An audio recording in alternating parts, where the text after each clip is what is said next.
The evening was settling in, warm and slow, the sky painted in gold and purple. She stood before the mirror in our hotel room, brushing her hair with an ease that once belonged to us. Then she turned, slipped on her sandals, and with a soft smile said, "I'm heading to the spa." Her tone was casual, but her eyes, they flickered with a light I hadn't seen in years. It wasn't peace, it wasn't love, it was hunger. Something inside me tightened. I didn't question her. I didn't want her to know I'd noticed. Instead, I followed, every step heavy with dread. She moved quickly, her perfume trailing in the damp evening air, past the palm trees and glowing lanterns until she reached the poolside bar. And there he was, the stranger, tall, broad-shouldered, bronzed, with sunglasses still clinging to his face even in the fading light. His smile was sharp, confident, too familiar for someone I had never met. They sat down, close, too close. Their shoulders touched. Their whispers melted into the hum of the crowd. Then I saw it, his hand sliding over hers in the way she didn't pull away. In that instant, my world broke. But I stayed in the shadows because the game had only just begun. The resort was alive with summer energy. Children squealed as they cannonballed into the pool. Waiters weaved between tables, balancing trays of cocktails, and the air smelled of salt, sunscreen, and grilled food. For most people, it was a scene of perfect leisure, a memory worth keeping. For me, it was about to become a scar. I sat under a wide umbrella, pretending to scroll through the news on my phone, but my eyes kept drifting toward Julia. My wife, my partner of 7 years. She sat at the pool's edge with her friend, her sundress glowing white against the water, her laughter so light it seemed weightless.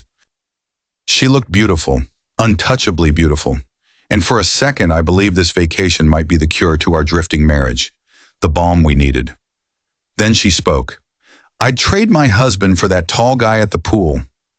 9 words, casual, cruel, sharp as glass. My grip on the phone tightened, the screen smudging under my thumb. I felt my pulse thunder in my ears. I thought maybe, just maybe, I'd misheard. The chaos of splashing water, the hum of voices, the echo off stone walls. Maybe they twisted her words. But when I looked up, I saw the truth. Her lips curled in a sly smile. Her friend's hand flew to her mouth, muffling a laugh. And Julia's eyes stayed fixed on him, the tall man stretching by the diving board, his muscles bronzed and glistening in the sunlight. She wasn't joking. Something inside me cracked. Not loudly, not visibly, but it cracked all the same. I didn't confront her. Not then.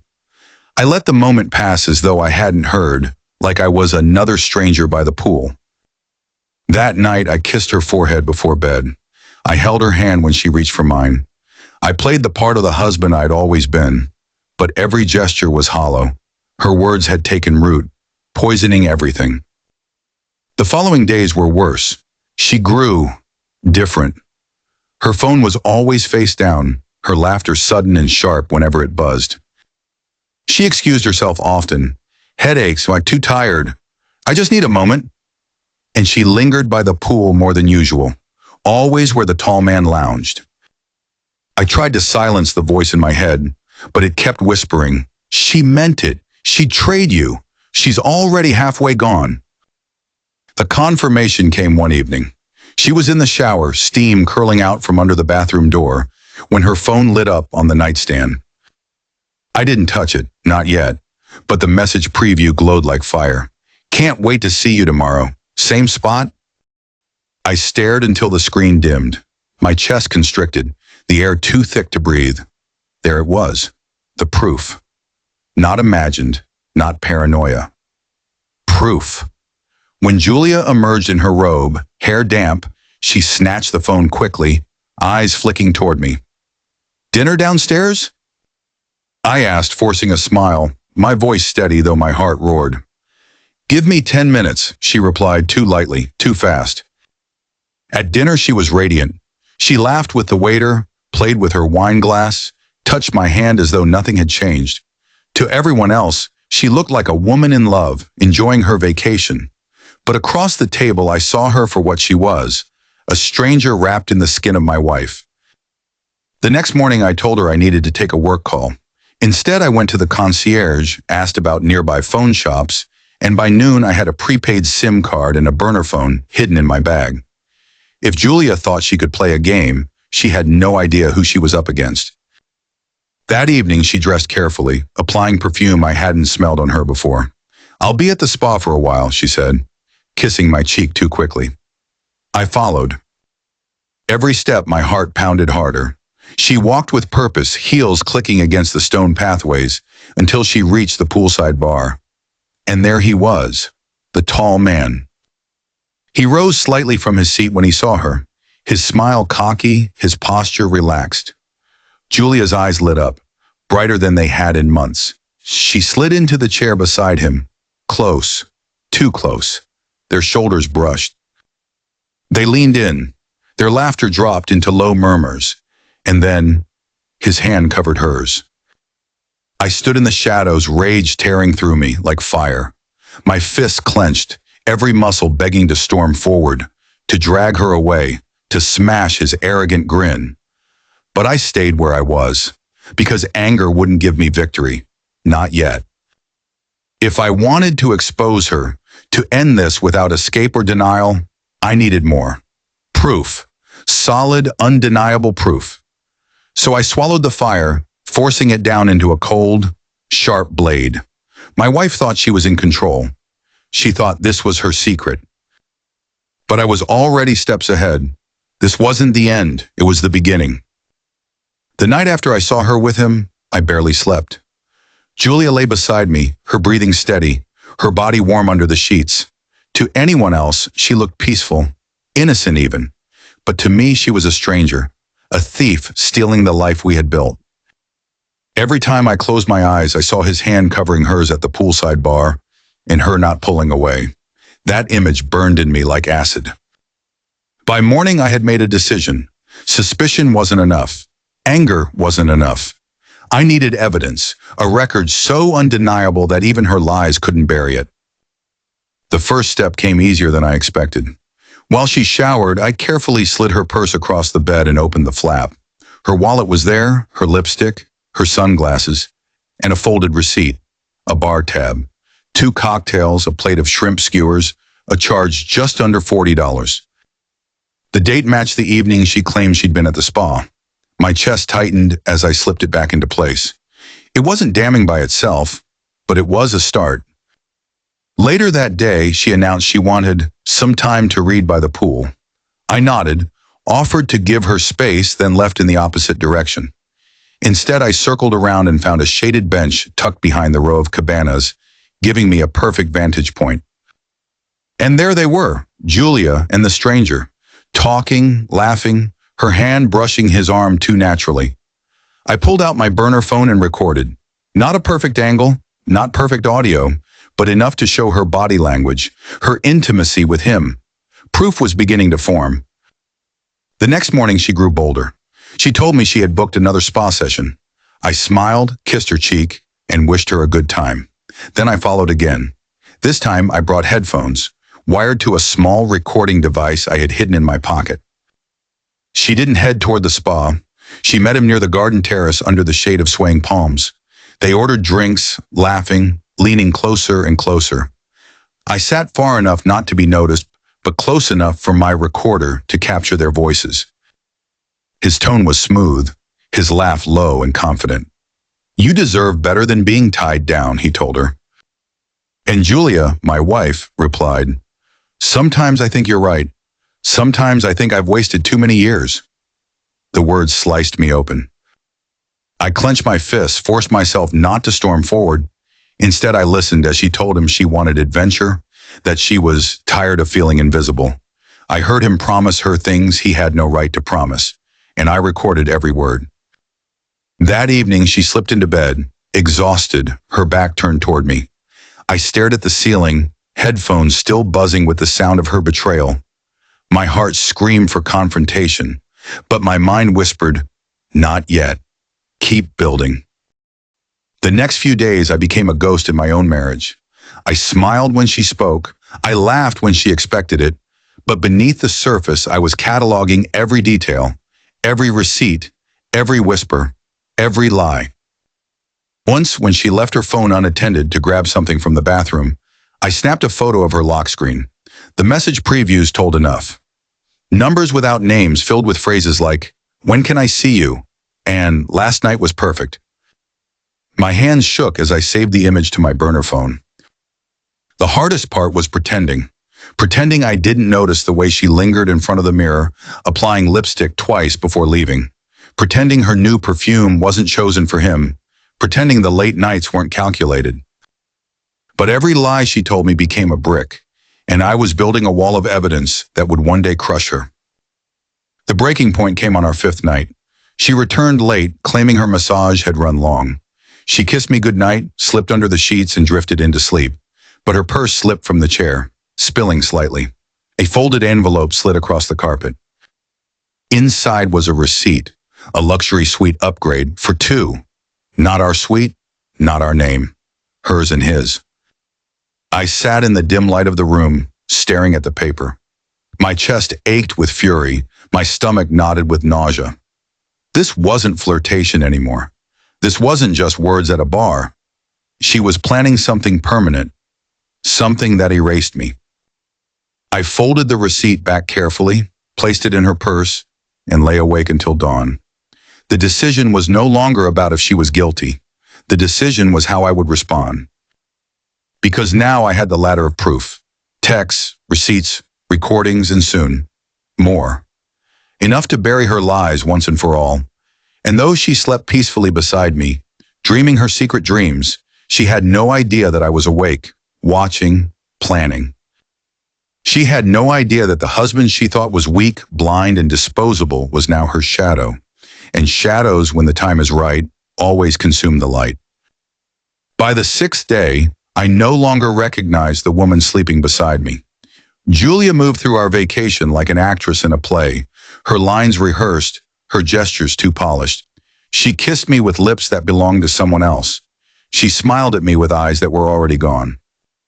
I had enough evidence to end things right there. Enough texts, recordings, and receipts to confront her, to demand the truth she thought she'd buried under lies, but I wanted more. I needed to know how deep her betrayal went, how long she had been weaving this web, and in my heart I knew this wasn't just some flirtation with a stranger on vacation. It was bigger. The next clue came by accident. I woke early one morning to find Julia gone. Her side of the bed was cold, untouched for hours. I dressed quickly and slipped out, scanning the resort. At the far end, near the marina, I spotted her. She wasn't alone. The tall man walked beside her, their heads bent close together. They weren't laughing this time. They were serious, whispering like conspirators. I followed at a distance, heart pounding. They entered a small cafe by the docks, one that opened early for boatmen. I pressed myself against the wall, close enough to hear fragments of their conversation through the open windows. "He doesn't suspect," Julia said, her voice low. The man chuckled. "You underestimate him. Husbands always suspect. But it doesn't matter. Once we're back in the city, everything falls into place. The account, the transfer. You'll be free." The account, the transfer. My blood ran cold. This wasn't just betrayal of the heart. This was betrayal of everything. Money, assets, my life. I stepped back, breath shaky, vision tunneling. Julia wasn't just cheating, she was conspiring. With him, against me. That night, I couldn't look at her without rage clawing at my insides. She lay beside me, scrolling on her phone, humming softly to herself. Every sound she made felt like poison, but I forced myself to stay calm. If she was plotting something bigger, then my revenge had to be bigger too. The following morning, I slipped out early and found a quiet corner of the lobby where the resort's business center offered computers and a printer. With shaking hands, I compiled everything I had. Recordings, photographs, receipts, message previews. I organized them into a folder, labeling each piece with dates and times. But evidence alone wouldn't save me. I needed someone who could help me turn it into justice. Someone who could help me fight back. That's when I called Michael. Michael was an old friend, a lawyer I trusted more than anyone. We hadn't spoken in months, but when he heard my voice, raw, hollow, he knew something was wrong. "I need your help," I whispered. It's Julia. She's not just cheating. She's planning something with him. Financial. Dangerous. I think, I think they're trying to ruin me. There was silence on the line. Then Michael's voice came firm, steady. All right, slow down. Tell me everything. From the start. So I did. I told him about the poolside comment, the messages, the receipts, the recordings, the cafe by the docks. I told him how she looked at the man, how she lied to my face, how I could feel her slipping away. When I finished, Michael exhaled slowly. You're right to gather evidence. Don't confront her yet. If there's financial fraud, we'll need to protect your assets immediately. I'll start paperwork on my end. You just keep collecting. And whatever you do, don't let her know you're onto her. His words steadied me. For the first time in days, I felt like I wasn't alone in this nightmare. That evening, Julia returned from her so-called spa session with flushed cheeks and laughter on her lips. She kissed me, asked how my day had been, and I smiled back like the perfect husband. Inside, though, I was steel. Every touch, every word was a mask. Over the next days, I followed Michael's instructions. Quietly, I copied bank statements, photographed documents Julia left unattended, tracked her movements with the burner phone. And slowly, a clearer picture formed. She wasn't just planning to leave me. She was preparing to drain accounts, shift property titles, and disappear with him. The betrayal cut deeper than I thought possible. Not only was she trading our marriage for lust, but she was planning to erase me financially, to leave me hollow and broken. But she didn't know who she was dealing with anymore. I wasn't the blind, trusting husband she thought I was. I was her shadow. And now, with Michael by my side, I had the weapon she didn't expect: patience.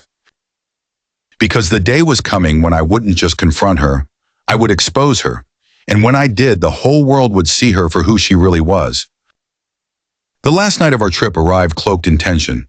Julia hummed as she dressed, slipping into a silk dress that shimmered with every movement. She looked stunning, effortless, dangerous. She glanced at me over her shoulder, her smile bright. They're hosting a gala dinner by the marina, she said lightly. Let's go, it'll be fun. Her voice was sugar, but I heard the poison beneath it. I agreed, knowing full well she had arranged to meet him there. It was the perfect stage, and I was done hiding in shadows. Before we left, I checked my phone. Michael had sent a message. Everything's ready, bank accounts secured, documents filed, do it tonight. My chest tightened. This was it, the moment. The marina glowed under strings of lights, the water reflecting gold and silver as music drifted through the air. Guests mingled with wine glasses in hand, laughter echoing across the dock. Julia held my arm, but her eyes roamed the crowd. And then she saw him, the tall man, waiting at the far end. Her grip on me loosened. I'm going to say hello to someone, she whispered, already stepping away. I let her go. I watched from a distance as she reached him. Their bodies leaned close, the way they always did. Her hand grazed his chest, his lips curved into that arrogant smile. They thought they were invisible, hidden by the hum of conversation. But they weren't. Not tonight. I pulled out my phone and tapped record. Slowly I walked closer, close enough to capture every word. When we get back, she murmured, it's all ready. The transfers, the account. He won't even see it coming. He chuckled, sliding an arm around her waist. And then it's just you and me. The fury in me burned hot, but my mind was ice. This was the evidence I needed. Not whispers, not hints. Her confession in her own voice. I raised my glass, tapped it gently with a fork. The sound rang clear, pulling eyes toward me. Ladies and gentlemen, I said, my voice carrying across the marina. I'd like to make a toast. Julia froze, her smile faltering. The tall man's arm slipped from her waist. I stepped forward, holding my phone high. To love, I said, and to truth. Then I pressed play. Her voice spilled into the night, amplified by the sudden hush of the crowd. The transfers, the account. He won't even see it coming. Followed by his, smooth and damning.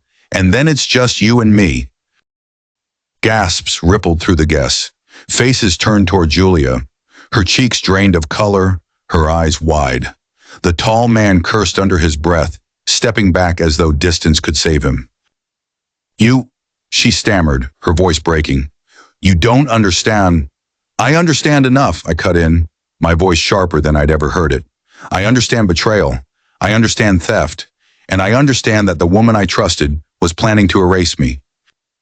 The silence pressed heavy, broken only by the murmur of shocked guests. Julia's eyes darted, searching for escape. Then her mask cracked and anger surged through her. You think this will save you, she spat. You think showing them will change what's already set in motion? You're pathetic. Weak. That's why I wanted him. She jabbed a finger at the man beside her. Because you'll never be enough.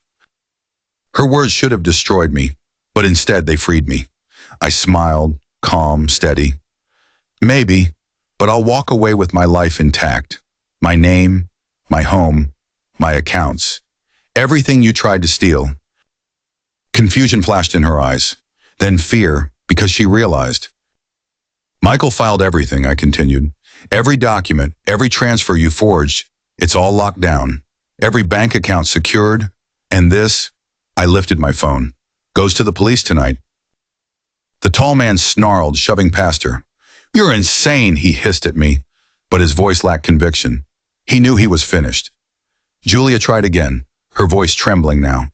We can fix this. Please, just don't do this here. But it was already done. Guests whispered, some recording on their phones, others shaking their heads. Her secret was no longer ours. It belonged to everyone. The rest unraveled quickly. Security escorted the man out. Julia clung to me, begging, weeping, swearing she loved me. But her tears felt empty. I pulled her hand from my arm and walked away, leaving her sobbing under the string lights. Back in the quiet of my room, I packed my bags. Every movement felt heavy, final. When I zipped the suitcase shut, I looked around once more. This place had been meant for healing. Instead, it became the stage for her unmasking. The next morning, I left the resort, alone. Days later, Michael called. She's cornered. She can't touch your accounts, can't move a cent. If she tries, the recordings and receipts go straight to the authorities. It's over. I thanked him, though my voice cracked. Because winning didn't feel like victory, it felt like loss. At night when the house was quiet, I thought of her, of us, of the laughter we used to share before it curdled into betrayal. And I realized justice doesn't heal everything. Some wounds stay. But slowly life stitched itself back together. I took walks by the river. I reconnected with friends I'd drifted from. I cooked dinners alone, learning to savor the silence. And in that silence, I began to rebuild. One evening, months later, I sat on my porch as the sun dipped low. The sky was streaked in red and gold, the air still and warm. I held a glass of wine, listening to the quiet hum of life around me.